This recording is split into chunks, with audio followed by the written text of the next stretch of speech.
दोस्तों स्वागत है आप सभी का बिहारी मीडिया न्यूज चैनल में। चलिए जानते हैं बिहार के 25 बड़ी खबरों को सिर्फ 10 मिनट में। सबसे पहले नजर डालते हैं सुर्खियों पर।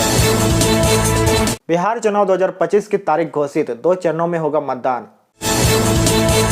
आचार संहिता लागू होते ही हटने लगे सभी पोस्टर और बैनर। देश के 7 राज्यों की 8 सीटों पर भी उपचुनाव की तारीख तय। पटना मेट्रो की पहली फेज का उद्घाटन, राजधानी में नई शुरुआत। नीतीश सरकार ने 2,45,000 शिक्षकों को दिया बड़ा तोहफा। 10वीं और 12वीं परीक्षा का रजिस्ट्रेशन बढ़ा, अब 12 अक्टूबर तक फॉर्म भर सकते हैं छात्र। महागठबंधन में सीट बंटवारा फाइनल, 2 दिनों में होगी आधिकारिक घोषणा। बिहार चुनाव में बस से लेकर मोटरसाइकिल तक सभी वाहन का दर तय। चलिए देखते हैं अब न्यूज को विस्तार से। बिहार विधानसभा चुनाव की तारीखों का ऐलान हो गया है। दिल्ली के विज्ञान भवन में हुई प्रेस कॉन्फ्रेंस में मुख्य चुनाव आयुक्त ज्ञानेश कुमार ने बताया कि इस बार बिहार में 2 चरणों में वोटिंग होगी। पहला चरण 6 नवंबर को और दूसरा चरण 11 नवंबर को होगा, जबकि मतगणना की तिथि 14 नवंबर रखी गई है। उन्होंने बताया कि 24 जून से शुरू हुए वोटर लिस्ट सुधार अभियान के बाद 30 सितंबर को फाइनल लिस्ट जारी कर दी गई है। अब बिहार में कुल 7.42 करोड़ वोटर है, जिनमें 14 लाख नए मतदाता पहली बार वोट डालेंगे। इस बार फेक न्यूज पर सख्ती से नजर रखी जाएगी ताकि कोई अफवाह ना फैले। साथ ही वोटिंग के दौरान मतदाताओं को बूथ के बाहर अपना मोबाइल फोन जमा कराना होगा। चुनाव आयोग ने सभी राजनीतिक पार्टियों को फाइनल वोटर लिस्ट दे दी है ताकि तैयारी पूरी की जा सके। वहीं बड़ी खबर में देखिए, बिहार विधानसभा चुनाव 2025 में 2 चरणों में होंगे। चुनाव आयोग ने बताया कि पहला चरण 6 नवंबर को 121 सीटों पर और दूसरा चरण 11 नवंबर को 122 सीटों पर होगा। मतगणना और नतीजे 14 नवंबर को घोषित किए जाएंगे। इस चुनाव में लगभग 7.42 करोड़ लोग वोट डालेंगे, जिनमें से 14 लाख नए मतदाता भी शामिल है, जो पहली बार अपने मताधिकार का इस्तेमाल करेंगे। चुनाव आयोग ने बताया कि हर मतदान केंद्र पर सुरक्षा और पारदर्शिता का पूरा ध्यान रखा जाएगा। बूथ पर पुलिस और कर्मचारियों की विशेष तैनाती होगी ताकि कोई परेशानी ना हो। मतदाता अपने मोबाइल और अन्य इलेक्ट्रॉनिक उपकरण बूथ पर जमा करेंगे और शांतिपूर्वक वोट डालेंगे। इस बार चुनाव में नए नियम और तैयारियों के साथ पारदर्शिता बढ़ाने की कोशिश की जा रही है ताकि वोट सही तरीके से गिना जा सके और चुनाव पूरी तरह निष्पक्ष हो। बिहार विधानसभा चुनाव के साथ ही देश के 7 राज्यों की 8 विधानसभा सीटों पर भी उपचुनाव होने जा रहे हैं। चुनाव आयोग ने इसकी तारीखों का ऐलान कर दिया है। इन सभी सीटों पर 11 नवंबर 2025 को वोटिंग होगी और नतीजे 14 नवंबर को आएंगे। जिन सीटों पर उपचुनाव होंगे उनमें राजस्थान के अंटा, जम्मू कश्मीर की बडगाम और नागरोटा, पंजाब की तरन तारण, झारखंड की घाटशिला, तेलंगाना की जुबली हिल्स, मिजोरम की डांपा और ओडिशा की नुआपाड़ा सीट शामिल है। इन जगहों पर विभिन्न कारणों से सीटें खाली हो गई थी, जिन्हें अब भरा जाएगा। चुनाव आयोग ने बताया कि उपचुनाव भी पूरी पारदर्शिता और सख्त सुरक्षा व्यवस्था के बीच कराए जाएंगे। वहीं बिहार के साथ ही इन राज्यों में भी चुनावी माहौल गर्म हो गया है और सभी राजनीतिक पार्टियों ने अपनी तैयारी तेज कर दी है। बिहार विधानसभा चुनाव की तारीखों के ऐलान के साथ ही राज्य में आचार संहिता लागू हो गई है। मंगलवार 6 अक्टूबर से चुनाव आयोग के नियम लागू होते ही प्रशासन एक्शन में आ गया है। वैशाली समेत कई जिलों में सरकारी जगहों पर लगे बैनर और पोस्टर हटाने का काम शुरू हो गया है। जहां जहां नेताओं के पोस्टर और झंडे लगे थे, वहां अब मजदूरों को लगाकर साफ करवाया जा रहा है। मजिस्ट्रेट की मौजूदगी में पुलिस और नगर परिषद की टीमें पूरे इलाके में घूमकर पोस्टर और होर्डिंग्स हटा रही है। चुनाव आयोग के नियम के अनुसार अब कोई भी पार्टी या नेता बिना अनुमति के सरकारी संपत्ति पर पोस्टर या झंडा नहीं लगा सकता है। आचार संहिता लगने के बाद अब सरकारी घोषणाओं, योजनाओं और प्रचार पर भी रोक लग गई है। प्रशासन ने साफ कहा है कि नियम तोड़ने वालों पर तुरंत कार्रवाई होगी। पटना मेट्रो का लोगों को लंबे समय से इंतजार था और आखिरकार कल मुख्यमंत्री नीतीश कुमार ने इसे हरी झंडी दिखाकर शुरू कर दिया है। उद्घाटन के मौके पर भूतनाथ स्टेशन से पत्रकारों को लेकर मेट्रो ट्रेन रवाना हुई, जिसमें सबने अंदर का नजारा देखा। मेट्रो को इस खास मौके पर फूलों से सजाया गया था। अब मंगलवार यानी आज से आम लोग भी मेट्रो में सफर कर सकेंगे। फिलहाल मेट्रो का पहला चरण न्यू आईएसबीटी से 0 माइल और भूतनाथ स्टेशन के बीच चलेगा। वहीं किराया की बात करें तो किराया 15 रुपये से लेकर 30 रुपये तक रखा गया है। अभी टोकन से यात्रा करनी होगी। सुरक्षा के लिए हर बोगी में 360 डिग्री कैमरे भी लगाए गए हैं। साथ ही 2 इमरजेंसी बटन और माइक भी दिया गया है, जिससे किसी परेशानी में यात्री सीधे ड्राइवर से बात कर सकते हैं। वहीं मेट्रो की 3 बोगियों में करीब 138 लोग बैठ सकते हैं और लगभग 945 यात्री खड़े होकर सफर कर पाएंगे। पटना में ये एक नई शुरुआत मानी जा रही है। बिहार में चुनाव की तारीख घोषित होने से ठीक पहले नीतीश कुमार सरकार ने शिक्षकों को बड़ा तोहफा दिया है। सरकार ने राज्य के 2,45,000 शिक्षकों के वेतन संरक्षण यानी सैलरी प्रोटेक्शन देने का आदेश जारी किया है। इसका मतलब यह है कि ये सभी शिक्षक राज्य सरकार के कर्मचारियों की तरह समान वेतनमान पाएंगे। इस फैसले का फायदा सक्षमता परीक्षा पास करने वाले शिक्षकों से लेकर नवनियुक्त प्रधान अध्यापकों को मिलेगा। पहले ये शिक्षक स्थानीय निकाय के तहत कम वेतन पाते थे, लेकिन अब उनकी सैलरी बढ़ गई है। सरकार का कहना है कि इससे शिक्षकों की आर्थिक स्थिति मजबूत होगी और वे और ज्यादा मन लगाकर पढ़ाई पर ध्यान दे पाएंगे। अधिकारियों का मानना है कि जब शिक्षकों की आर्थिक चिंता खत्म होगी तो उनका मनोबल बढ़ेगा और शिक्षा की गुणवत्ता में सुधार आएगा। इस फैसले से बिहार के लाखों शिक्षकों में खुशी का लहर है। भारत निर्वाचन आयोग ने एक बड़ा फैसला लिया है, जिससे अब लोगों को वोटर लिस्ट में नाम जुड़वाने के लिए ज्यादा मौका मिलेगा।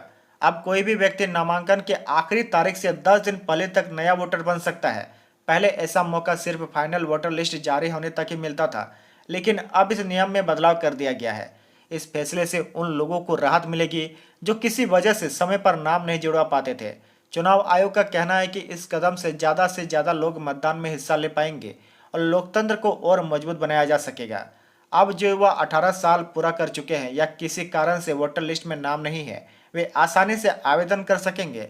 आयोग ने सभी राज्यों को इसके लिए जरूरी दिशा निर्देश भी जारी किए हैं, ताकि प्रक्रिया बिना किसी परेशानी के पूरी हो सके। बिहार बोर्ड ने 10वीं और 12वीं परीक्षा के लिए रजिस्ट्रेशन की तारीख बढ़ा दी है। अब जो स्टूडेंट्स अभी तक फॉर्म नहीं भर पाए हैं, वे 12 अक्टूबर तक आवेदन कर सकते हैं। अगर इस बार मौका चुका तो आने वाले समय में बड़ी परेशानी हो सकती है, इसीलिए यह फैसला छात्रों के लिए राहत वाला है। बोर्ड ने सभी जिला शिक्षा पदाधिकारियों और स्कूलों को इसकी सूचना भेज दी है, ताकि कोई भी बच्चा इस अवसर से पीछे न रह जाए। वहीं छात्रों को सलाह भी दी गई है कि वे जल्दी से जल्दी फॉर्म भर दें, ताकि किसी तरह की दिक्कत न आए।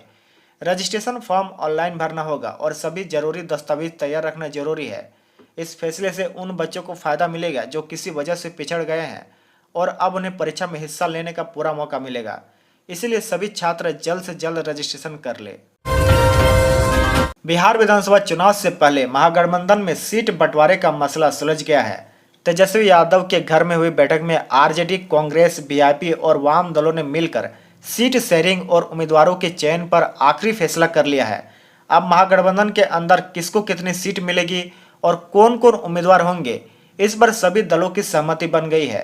बैठक में सबने अपने अपने सुझाव रखे और आपस में चर्चा करके फाइनल तय किया। वहीं सूत्रों के अनुसार इस फैसले के बाद 2 दिनों के भीतर आधिकारिक घोषणा कर दी जाएगी। यह कदम महागठबंधन की चुनावी तैयारियों को और मजबूत करेगा और सभी दल एक साथ मैदान में उतरेंगे। अब सभी पार्टियां अपने अपने उम्मीदवारों की तैयारी में जुट जाएगी और मतदाताओं तक अपना संदेश पहुंचाने में लगी रहेगी। इससे चुनावी रणनीति साफ हो गई है और अब सारा ध्यान प्रचार पर रहेगा। बिहार विधानसभा चुनाव की तैयारियां अब पूरी तरह जोरों पर है और चुनावी ड्यूटी में लगने वाले गाड़ियों के लिए रेट तय कर दिए गए हैं। परिवहन विभाग ने बस से लेकर मोटरसाइकिल तक सभी वाहनों का मुआवजा तय कर दिया है। 50 सीट या उससे ज्यादा वाली बस के लिए 35 रुपए प्रतिदिन, 40 या 49 सीट वाली बस के लिए 32 रुपए प्रतिदिन और मिनी बस के लिए 25 रुपए निर्धारित किए गए हैं। इसी तरह छोटी कार के लिए 1000 और वातानुकूलित कार के लिए 1100 रुपए प्रतिदिन का भुगतान होगा। वहीं जीप और कमांडर के लिए 1000, बोलेरो, सुमो और मार्शल के लिए 1200, जबकि इनका वातानुकूलित वर्जन 1500 रुपए मिलेगा। इसी तरह इनोवा और सफारी जैसे बड़ी गाड़ियों के लिए 2100 रुपए प्रतिदिन तय किया गया है। वहीं ऑटो रिक्शा के लिए 700 और मोटरसाइकिल के लिए 350 रुपए प्रतिदिन मुआवजा मिलेगा। इस फैसले से चुनावी ड्यूटी में लगे वाहन चालक और कर्मियों को साफ और निश्चित राशि मिलेगी। बिहार विधानसभा चुनाव के लिए आम आदमी पार्टी ने सबसे पहले अपने उम्मीदवार की लिस्ट जारी कर दी है। दिल्ली के पूर्व सीएम अरविंद केजरीवाल की पार्टी ने पहली लिस्ट में पटना समेत कुल 11 सीटों पर अपने प्रत्याशियों के नाम शामिल किए हैं। प्रदेश प्रभारी अजयेश यादव ने कहा कि आने वाले दिनों में बाकी सीटों के उम्मीदवार की भी घोषणा की जाएगी। पहली लिस्ट में बेगूसराय से डॉक्टर मीरा सिंह, कुशेश्वर यानी दरभंगा से योगी चौपाल, तरैया सारण से अमित कुमार सिंह, कस्बा पूर्णिया से भानु भारतीया, बेनीपट्टी मधुबनी से सुबादा यादव, फुलवारी पटना से अरुण कुमार रजक और बांकीपुर से डॉक्टर पंकज कुमार को उम्मीदवार बनाया गया है। इसके अलावा किशनगंज से अशरफ आलम, परिहार यानी सीतामढ़ी से अखिलेश नारायण ठाकुर, गोविंदपुर मोतिहारी से अशोक कुमार सिंह और बक्सर से पूर्व कैप्टन धर्मराज सिंह को भी पार्टी ने चुनावी मैदान में उतारा है। बिहार सरकार के मुख्यमंत्री महिला रोजगार योजना के तहत महिलाओं के लिए बड़ा तोहफा आया है।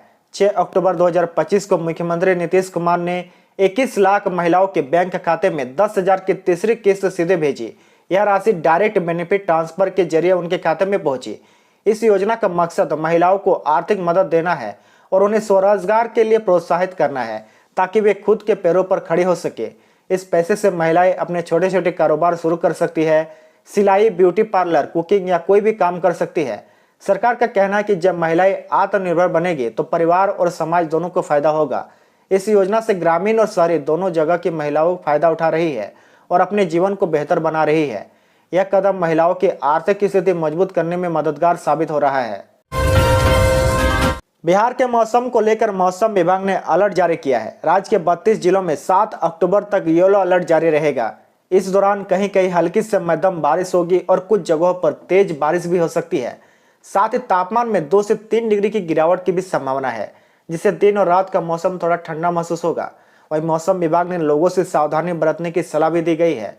खासकर खेतों में काम करने वालों और बाहर जाने वाले लोगों से यह सावधानी बरतने की सलाह दी गई है। वहीं 8 से 11 अक्टूबर के बीच मौसम शुष्क रहने का अनुमान है, यानी बारिश कम होगी और मौसम सामान्य रहेगा। यह समय लोग अपने बाहर के काम और यात्रा की योजनाओं के लिए इस्तेमाल कर सकते हैं। और किसानों के लिए भी यह जानकारी महत्वपूर्ण है ताकि वे अपनी फसल और खेतों की सुरक्षा कर सके। इस तरह मौसम की जानकारी से लोग समय से तैयारी कर पाएंगे। लोक गायिका मैथिली ठाकुर अब राजनीति में कदम रखने जा रही है और खबर है कि बीजेपी में जल्द शामिल होने वाली है।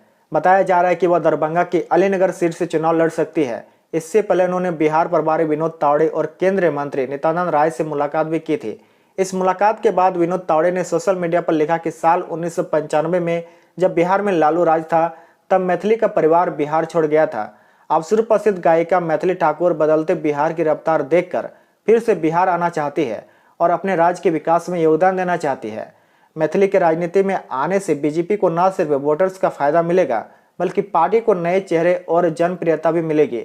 अब देखना यह होगा कि उनका चुनावी सफर किस तरह आगे बढ़ता है और जनता उन्हें किस नज़र से देखती है।